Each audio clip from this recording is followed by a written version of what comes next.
Hey guys, it's Benedictine's The Truth. I hope everyone is fighting. I hope everyone is trying. Life is not easy. And sometimes we forget that because we are living in our own bubbles. We forget that other people are living in their own bubbles. They are experiencing their own realities. When you do not have financial problems, it just feels like everyone doesn't have financial problems. If you're not dealing with relationship problems, it feels like everyone is not dealing with relationship problems. Like no one is dealing with relationship problems. If you are not dealing with depression, it feels like everyone is not dealing with depression, right? It's only when you are dealing with something that you kind of feel like other people are going through that, or when other people say they're going through that, you truly understand what they mean.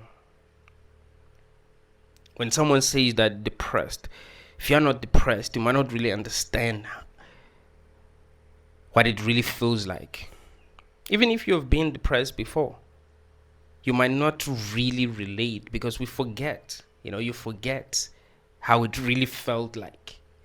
You forget. So you don't totally relate.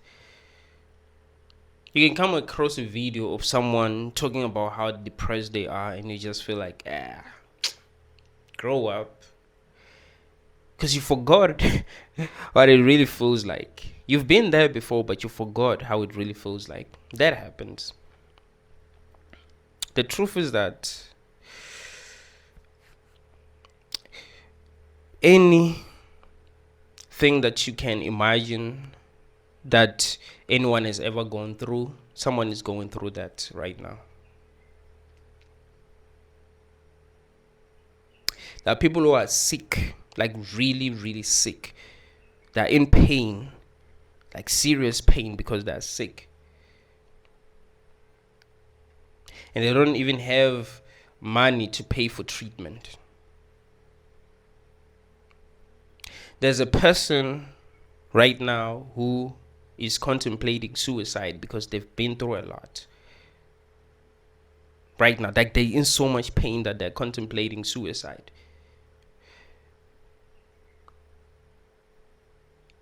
There's a person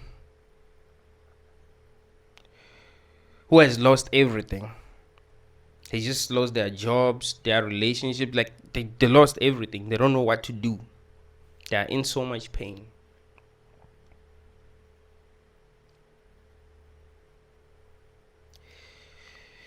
There are people right now who were involved in a car accident and they'll never be the same. Maybe they lost their limbs. Maybe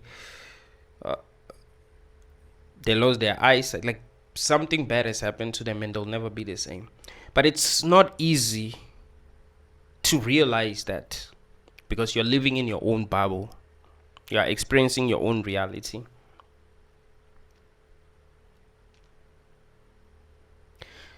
You feel like everyone must feel the way that you are feeling. I feel good. Everyone must feel good. I don't feel good. Everyone must not feel good.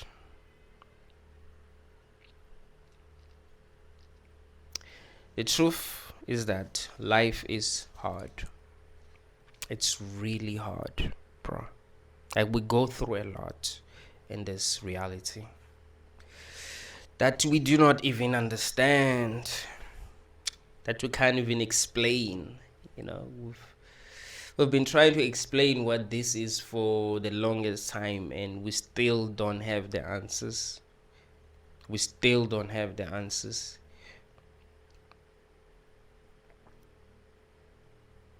Isn't that scary?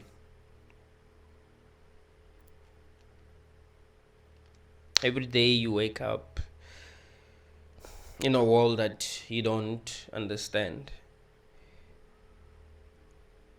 You can't explain to anyone what this really is. Yes, we all have our own perspectives, but we know that these are just our perspectives. There's a difference between knowing and having a perspective. You might be right. Your perspective might be right. But that doesn't mean that you know that you're right. That's the problem. You can be right, but don't really know that you're right. This is a very confusing reality. Like, we are all confused.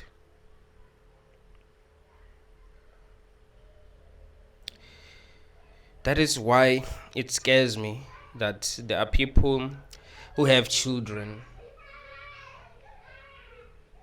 and who think that that is right. That's the right thing to do. You see, what really scares me is not that people are having children. What scares me is that they think that that's the right thing to do. Like, that's scary. You don't understand what this is. If your children ask you, oh, hey, why did you bring me here? What is this all about? You can't tell them. And you think it is the right thing to do to have children. Why?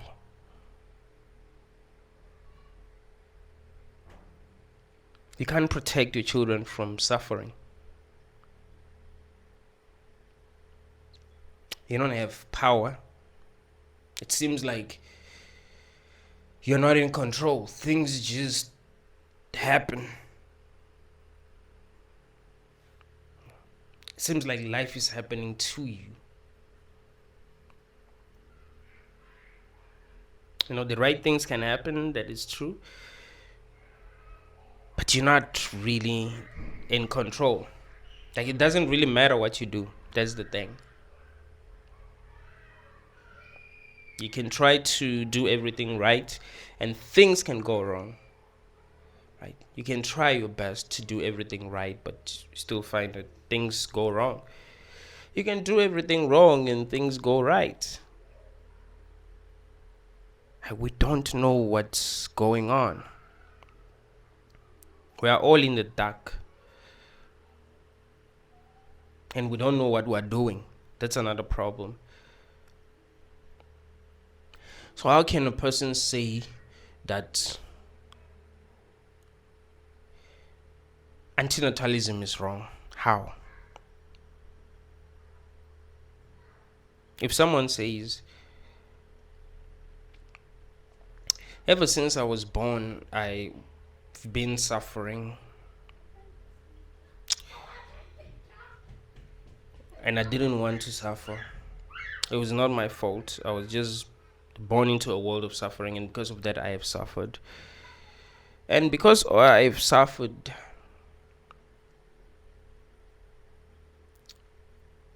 I've decided that I'm not going to create another person because I don't want them to suffer. How can you say that they're wrong? How?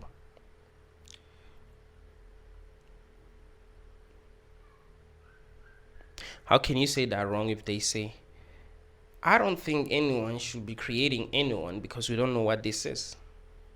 How can you say that wrong? Is that not true? We don't know what this is, and people are suffering.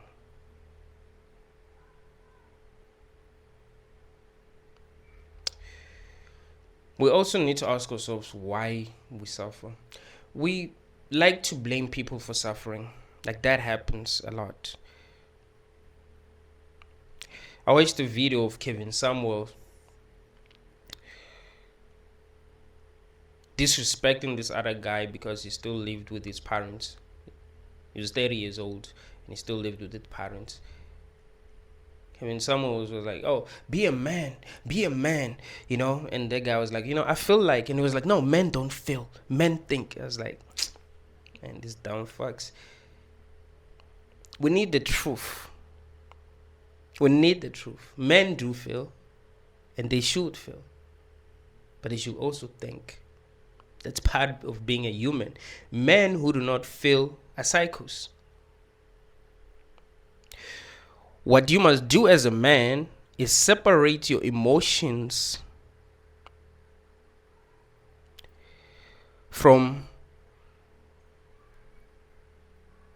your experiences. Or let me put it this way. What you must do as a man when you try to do something, make sure that you are not influenced a lot by your emotions. Right? When you make a decision, you're not influenced a lot by your emotions. You think, but you must feel. It's part of being a human. But there are situations where you have to push your emotions aside. Be like, okay, fuck my feelings. Here, this is the right decision to make. We need to be as honest as possible with ourselves. Because we've told ourselves that men who are leaders, alpha males, don't feel. They don't have time to feel emotions. They don't have time to be depressed. They don't have time to process their emotions. What are we really saying? That being a man is not being human. You are this robot that just does things.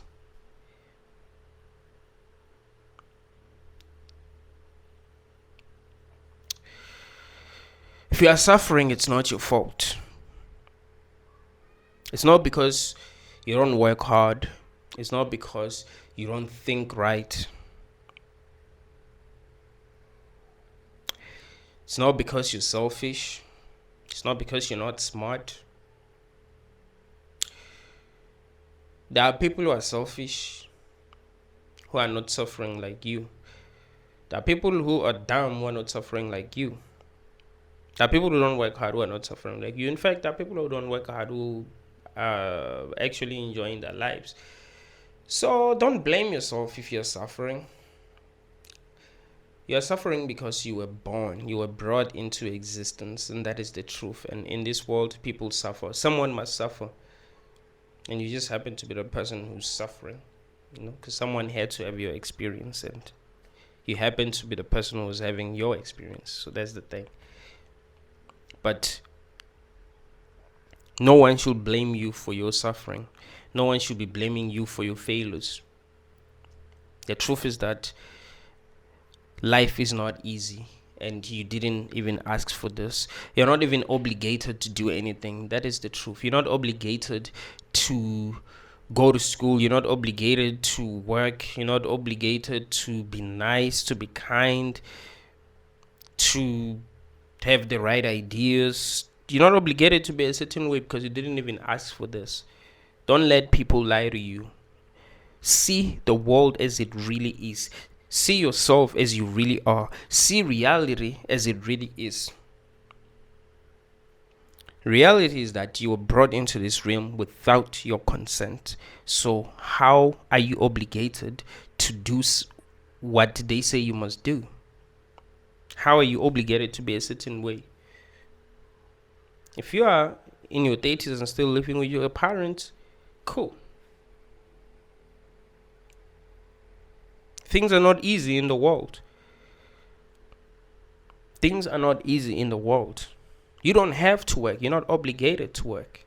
You understand that? You're not obligated to do anything other than what makes you happy, because you didn't sign up for this.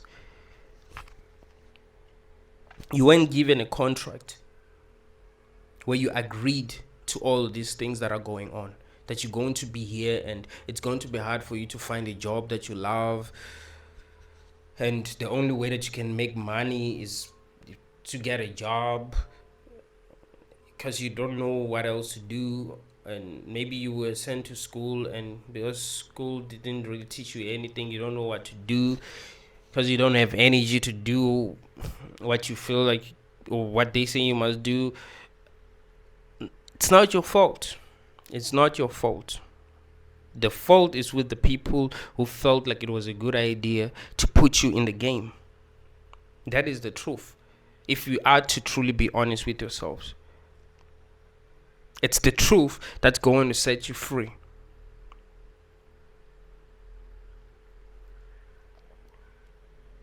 Know the truth, and the truth must set you free. If we want to solve the problems that we have in the world, we must be as real as possible.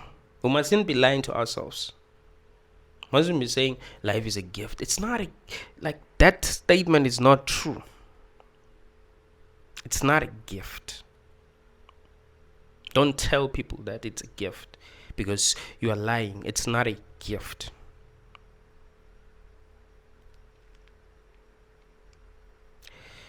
It's more like a burden of some sort,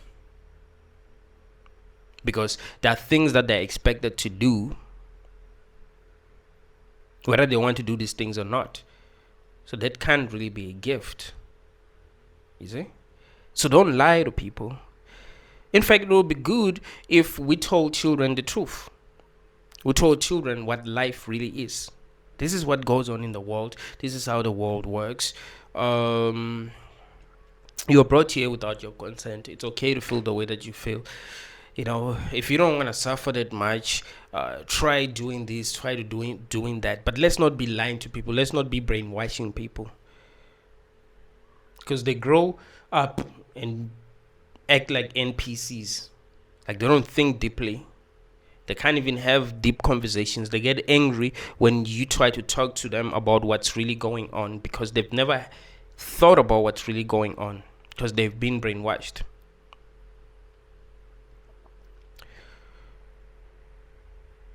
Antinatalism is the final truth. Antinatalism is the final truth. The truth is that we're bringing people here without their consent, and they go through hell because of that. If you truly want to get rid of suffering, you stop creating innocent beings that are conscious enough to feel pain. You must think for them. This is a conscious being. This conscious being is going to feel pain from the day that they are born until the day that they die. You see, there are no breaks, bro. There's no break. There's no break. You just suffer.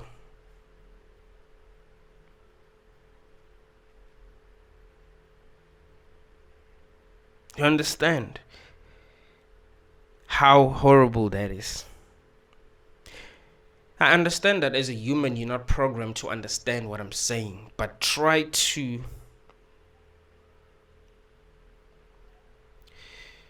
let go of all the resistance that you have.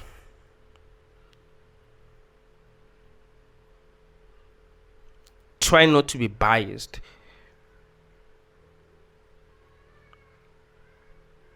Try to be as open-minded as possible. Do you understand that when you create a person, that person suffers from the day that they are born until the day that they die? Like, they suffer.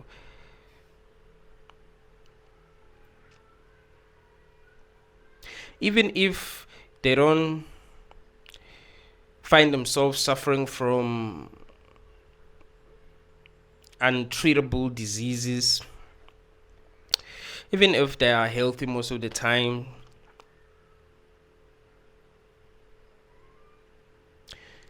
even if things work out for them, you send them to school, they pass, go to university, they pass. 3 months later, they got a job that they actually want. A year later, they found the love of their lives. A year later, they're married, have kids. Their kids are healthy. They live until like they're 80. It doesn't mean that they never get to suffer. They do get to suffer. Like, suffering is inevitable, even if you do everything right. Even if a person lives a life that we feel like is meaningful, they still suffer. Suffering is inevitable. So that is something that you consider before creating a new person. You must ask yourself, what am I creating this new person for? I do understand that there is success in life. There's love, there's marriage, there's relationships. But who asked me to create them, to give them these experiences? Am I obligated to do that? Because that comes with a lot. Do you understand that? That's like getting someone addicted to drugs. Of course, when a person is high, they feel good. If you ever been high before, you know what I'm talking about. You feel good. You have this energy, man. You're good, That doesn't mean we must force people to get high, because they're still suffering, right? You will have to deal with withdrawal. Like, it's not like you're gonna be high forever. You still have to deal with some things. So no one should be forced to get high. You understand? No one should be forced to have an experience. If there are people who don't like that experience, if they're suffering, no one should be forced to have that experience. That is wrong. Am I wrong? Of course I'm not wrong. I asked Meta AI to come up with 10 arguments against antinatalism and 10 arguments for antinatalism. I love Meta AI, bruh. I love Meta AI.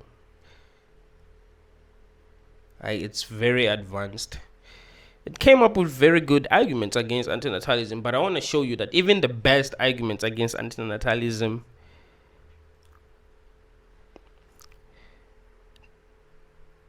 not even one of these arguments actually makes sense.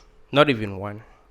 I want to show you that. Like, the best arguments against antinatalism don't make sense. Even, like, all of them don't make sense. That's because antinatalism is true. Antinatalism is the final truth. It makes complete sense. If humanity wants to get rid of its own suffering, we need to just stop creating more people, bro. That has always been the answer. Because once a person is born, they can't avoid that suffering. There's nothing that you can do to avoid the suffering. You can lock yourself in your room and stay there all the time. Doesn't mean that you're not gonna suffer. You got thoughts, right? You're gonna miss people. You're gonna miss some people. Like, damn, I miss that person. Damn, I miss doing this. I miss doing that. I miss walking. I miss talking to people. I miss my brother. I miss my sister. I miss my parents. I miss this. I miss that. There's no way out, bro. There's no way. Like, you will still suffer. Even if you go and live alone, you still suffer. You just suffer less. And really, if you truly want to get rid of, minimize your suffering, that will be best, because you don't find yourself dealing with people. Hell is other people.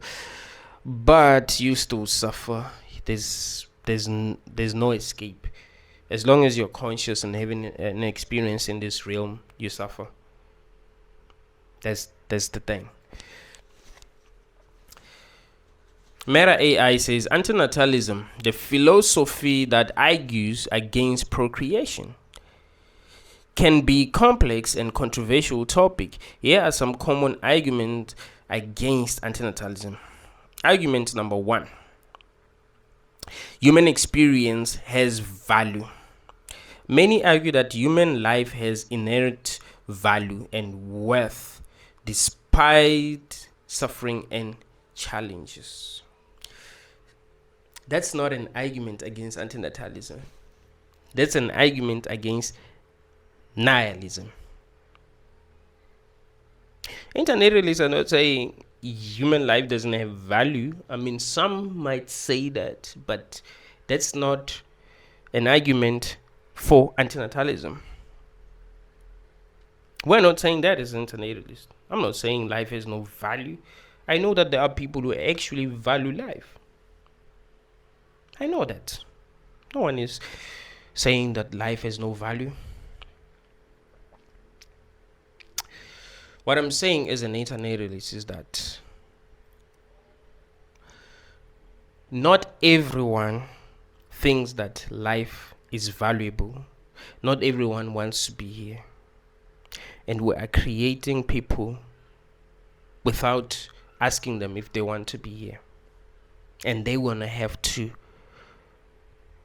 live their lives until they die.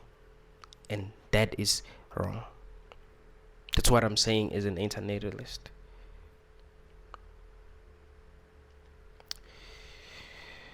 If you love going to the club, right? love being in a club and just dancing, drinking. You value that. You love that. Would you say it's right to just drag people into the club because you think that being in a club is actually great and you love dancing? And they say, when they say, "Ah, man, I don't want to drink," like, look, you guys are just drinking, dancing, fighting. I don't want to see that. Would you say that that person is wrong? Like, no, look, man, like, this is great, man. Don't you see the value in this? Like, no one is arguing that you like that and it makes sense to you. We're saying dragging people into the club is actually wrong if they don't want to be there in the first place, or if you can't get consent from them. That's what we're saying.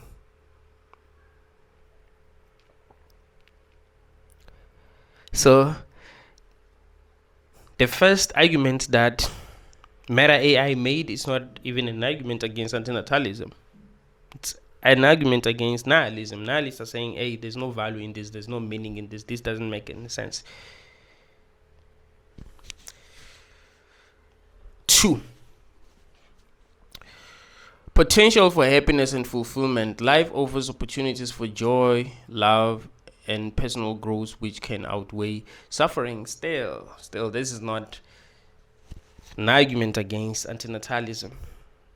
We know that there are people who don't understand antinatalism, who have suffered like crazy, who are saying no one is asking for this. It's not like there's babies somewhere who are screaming, I want to go to Earth, I want to go to Earth.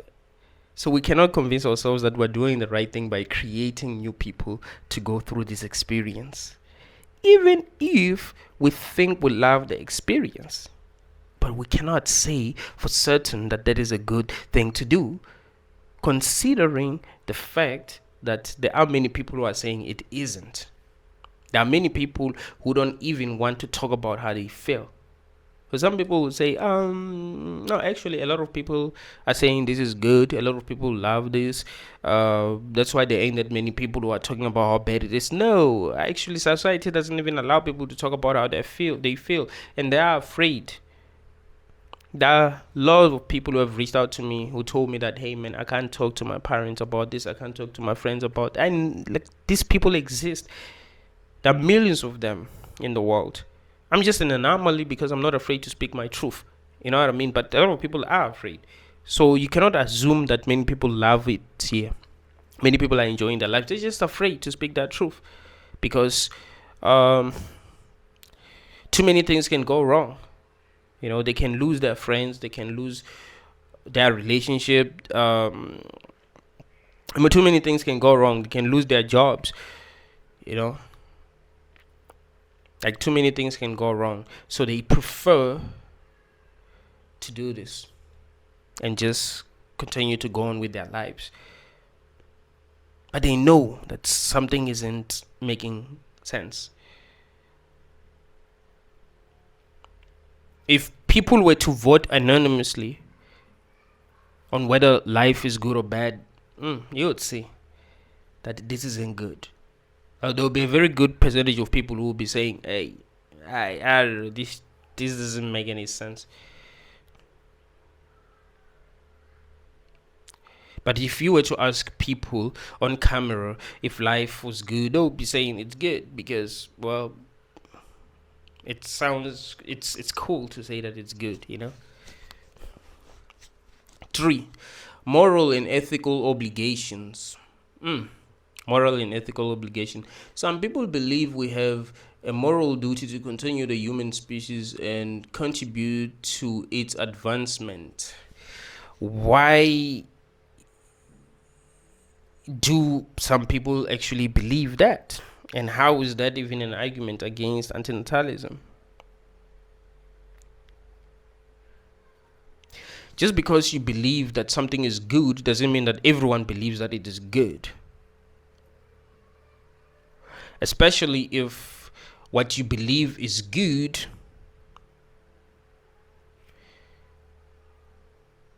comes with a lot of suffering. People that will be suffering won't think that it's good. If you're not suffering, you're going to think that it's good in most cases. So you cannot look at life that way, that, oh, I feel like it is good and I have a moral duty to continue something that I feel like it's good.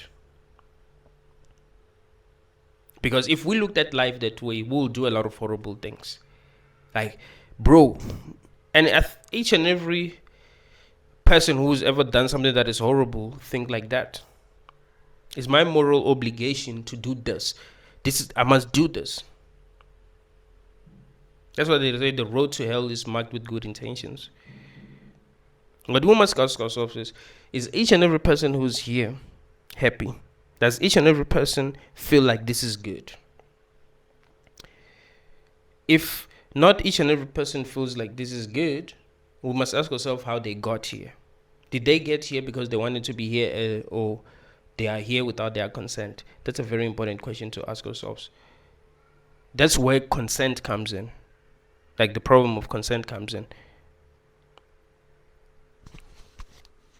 4. Evolutionary and biological imperatives. Humans have an innate desire to reproduce and perpetuate their genes. Humans have lots of desires. People who are causing harm and suffering in the world, they desire to do that, right? And they're human. It's not like something's wrong with them. That's just what nature created. The monsters that we put in prison, monsters that we say were sent by the devil, they are what nature created. So just because we have a desire to do something doesn't mean that it's the right thing to do. You have a mind. Use your mind. 5. Social and cultural significance. Family and parenthood are deeply ingrained in human culture and society.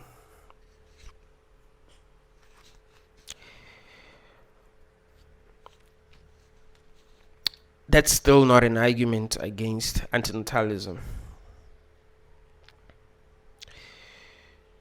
Just because people value something doesn't make it good.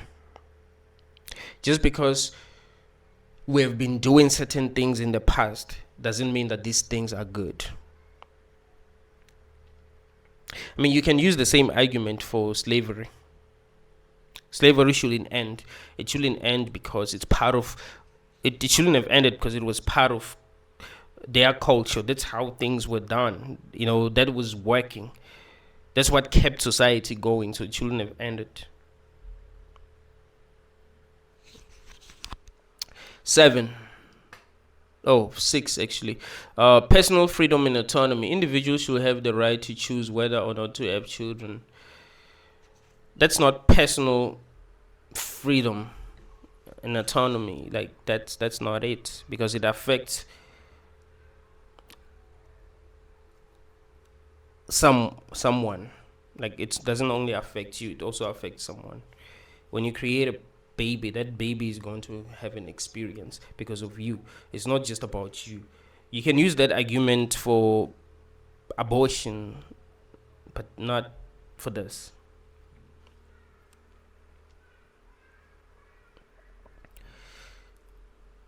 7, uncertainty and unpredictability. We can't predict the future or know how our children's lives will turn out. I mean, that's actually a very good argument for antinatalism, not against antinatalism. The fact that we can't predict the future should actually make us think twice before creating new people. It should actually make us think twice before doing something. I mustn't decide to create a baby because I'm like, hey, I don't know the future. Maybe my baby will be happy. What? Can you imagine if we all thought like that as people? I decided to go and do something that I know is wrong, but tell myself that, well, I can't predict the future. I mean, maybe in the future something good is going to come out of that. Because yes, there are some people who have suffered, but because they've suffered, something good happened because of that. I know people who wrote very good books because they've suffered, wrote a book about what they've been through, because how they've been treated. So you can say that, you can use that argument, like, hey man, I don't know the future, so let me go and do this. I don't care how wrong it is, because well, something good can come out of it. You see, it's a bad argument. It's a good argument for antinatalism, but a bad argument against that. 8.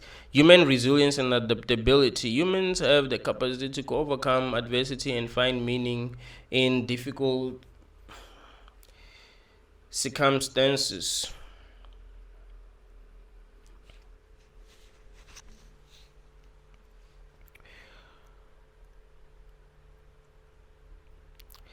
You see, a lot of people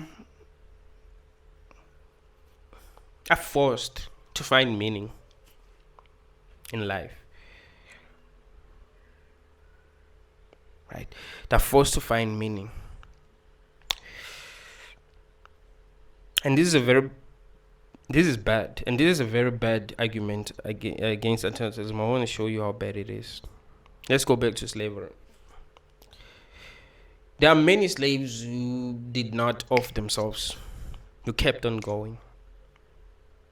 You can use the same argument that slaves are damn resilient, so we shouldn't abolish slavery, because slaves still have the ability to adapt and find meaning. You see, it's a bad argument. Doesn't mean that they're not suffering. It doesn't mean that we must force people to do what we want them to do just because they can find meaning.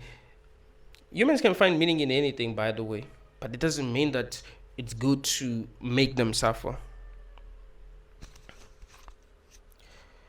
9. The possibility of progress and improvement. Humanity can work towards creating a better world for future generations. Well, we're not. We're not creating a better world for future generations. People are just thinking about themselves. You don't think about the future. You don't care what's gonna happen 50 years from now. That's not what it's about. You're thinking about yourself. That's why things don't become better. In South Africa, our parents had jobs. I mean, I think it's like this everywhere in the world, actually. Our parents had jobs. Now the youth does not have jobs. There's this video that I saw. I might actually show you the clip on this video. No, think about it. If I find it, I'm going to show you the clip. So it was a video of like people, like many people. I thought they were on strike. Like many people in the street of Johannesburg. They say that they advertised a post for. They advertised 17 posts, right? 17 posts for cleaners, if I'm not mistaken. And maybe more than 10,000 people showed up. That's how bad things are in South Africa. Like, there's no employment. Like, people are broke. I'm not sure how, like, I'm not sure if that's true. Like, if that really happened, or if they were there for something else, but then the person wrote that as a caption. I don't know, but that happened. It's something that I've seen in real life. That is why I didn't really care whether that was true or not, because I've seen that in real life. You find that they advertise like maybe 5 positions, and you find that more than 1,000 people show up. More than 10,000 people show up. Like, that happens because people are broke.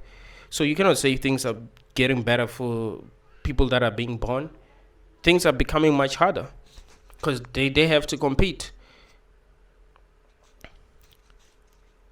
10. The value of human connection and love. Parent-child relationship and family bonds bring immense joy and fulfillment.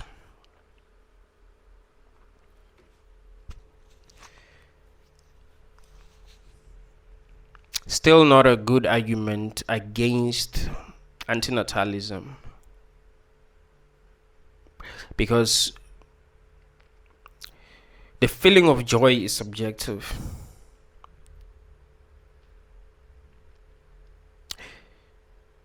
Some people find joy in being with their loved ones.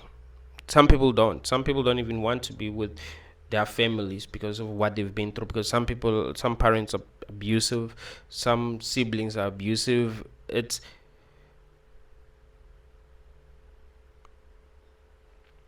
all these arguments are not really arguments against antinatalism, because antinatalism assigns negative value to birth because no one can consent, no one can agree to this. All the arguments that were made has to do with how some people feel.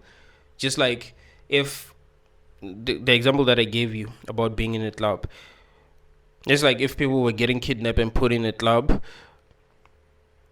and some people didn't like being there, and I just said, oh well, being in a club gives people joy and they feel happy, so we must kidnap people and put them here. You see, it's a very bad, it's a really bad way of thinking. So let's see what Meta AI says about antinatalism. What some arguments for antinatalism. Antinatalism, it first gives the meaning of antinatalism. Antinatalism is a philosophy that argues against procreation, has several arguments in its favor. Here are some of the key points. Suffering and harm.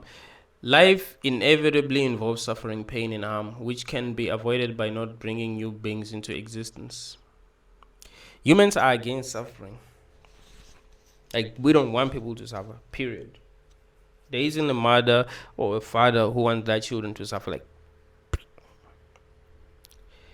they want their children to enjoy life. You don't tell yourself that I want to bring a child into this world so that that child will suffer. No, you tell yourself that you want to bring a child into this world for them to enjoy, but suffering is inevitable, so they end up suffering. Why do that?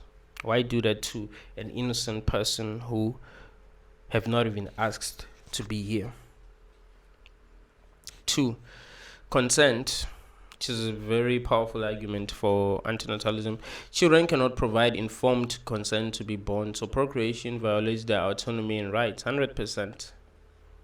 And there's no argument that actually against, like, there's no argument against antinatalism that even gets close to actually be used as an argument against this argument. Like, there's no argument against antinatalism that you can use against the arguments of consent. You can't. There's no argument. Like, it's just wrong. 3, uncertainty and risk. Life is full of uncertainties, and bringing a child into the world exposes them to potential harm, abuse, and suffering. Bruh.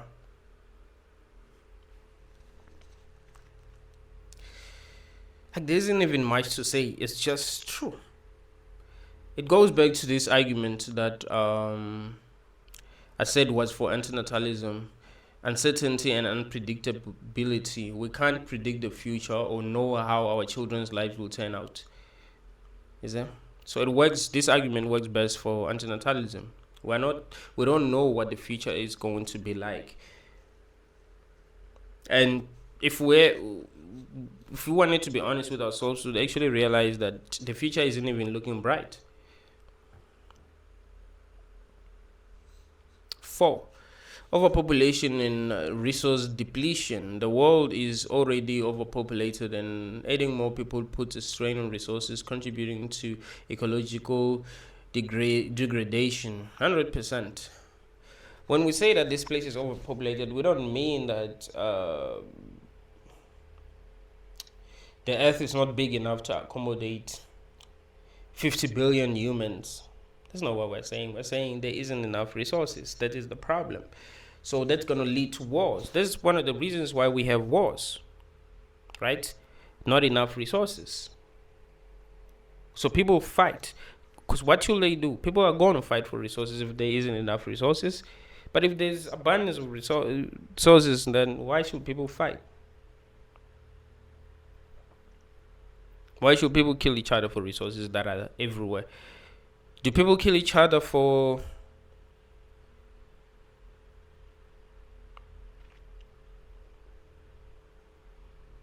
stones?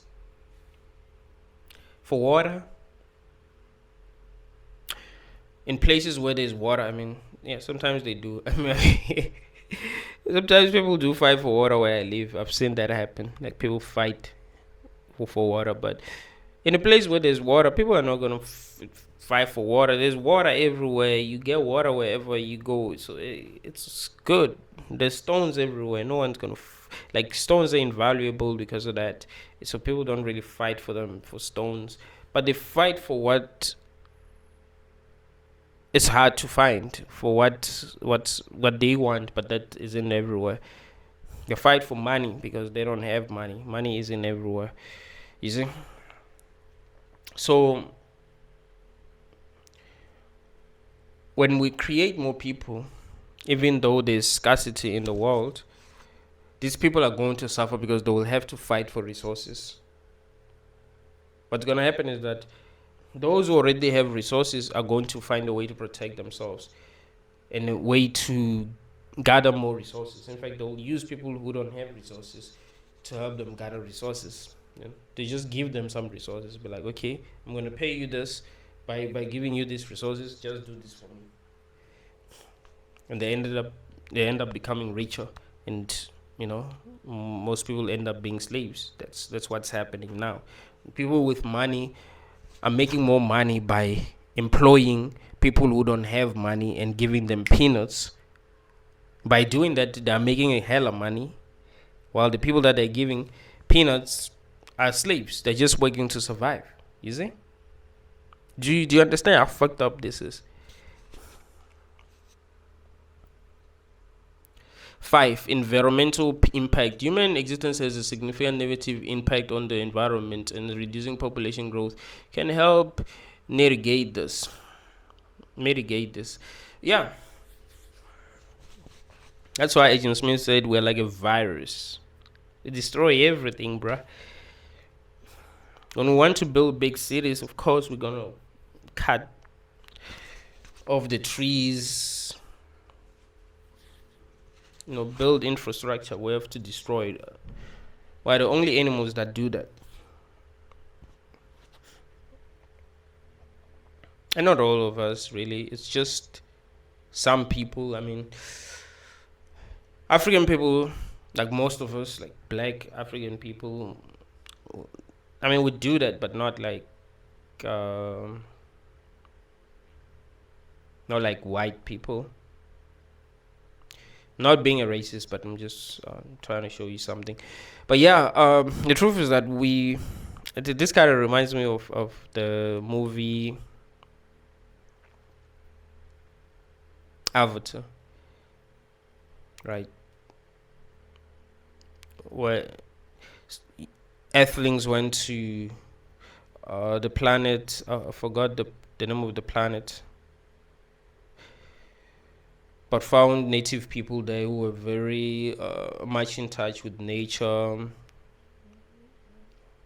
They wanted something. They started destroying the trees and all that. That's kind of like what happened. But the point that I'm trying to make is that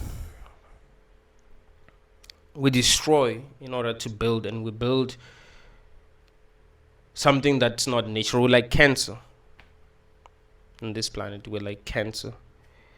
So you can't really say that that's a positive thing.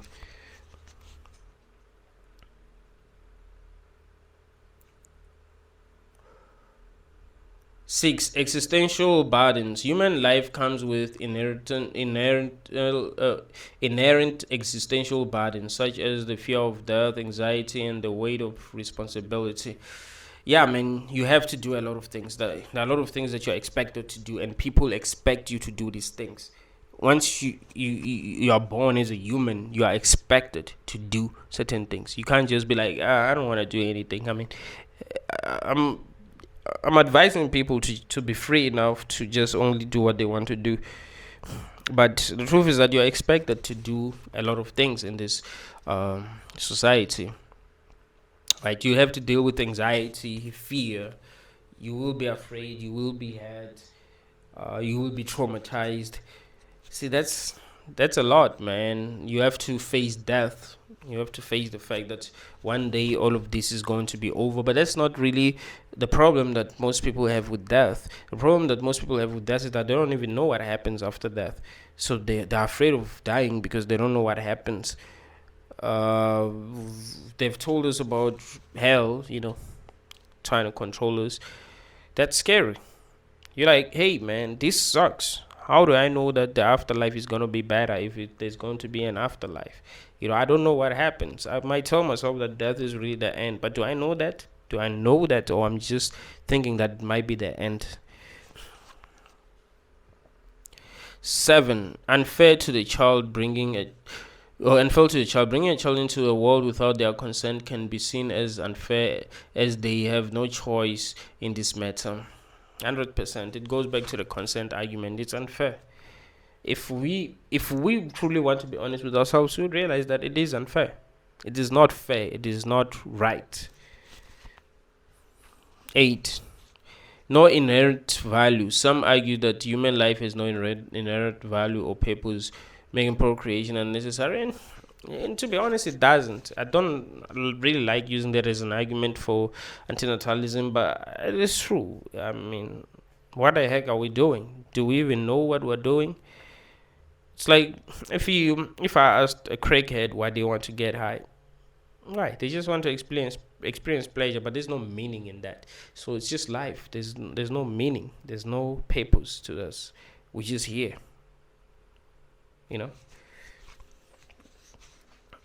9. Alternative ways to nurture. People can nurture and care for existing beings, such as adopting children or helping others without procreating. Exactly. Like, you don't have to create a new person. In fact, it will be best to adopt children that are already here if you really want to raise a child, than bringing someone else here in a world that is already overpopulated. If you want to raise a child, just adopt. Isn't that best? So that will at least minimize suffering. Because by adopting, you'll be minimizing suffering. I mean, if you are going to be a good parent, it's just that most parents are. But when you adopt, they're gonna, check a lot of things. They're gonna check like your background. How are you? Have you ever been arrested? Are you healthy? I think they also check if you are healthy. Do you have money? Will you be able to be there for this kid? You don't have any history of like, abusing people and all that. Like, they look at everything. 10. Personal freedom. Antinatalism advocates for individuals to prioritize their own desires and goals over social pressure to reproduce. 100%. You don't have to reproduce. No one is like, I mean, they will force you to reproduce depending on where you're born, but you don't have to do that. You don't have to copy what everyone else is doing. You can just be yourself and just do what makes the most sense to you. The truth is that antinatalism makes sense. No matter what we say, the truth is that antinatalism actually makes sense. And if we are truly against suffering, then we must all consider antinatalism as the final solution. There's no other solution when you really think about it. All the solutions that we've had in the past actually led to more problems. And the problems that we're trying to get rid of found a new way to manifest. So the truth is that there are no solutions. This just sucks. Thank you all, guys.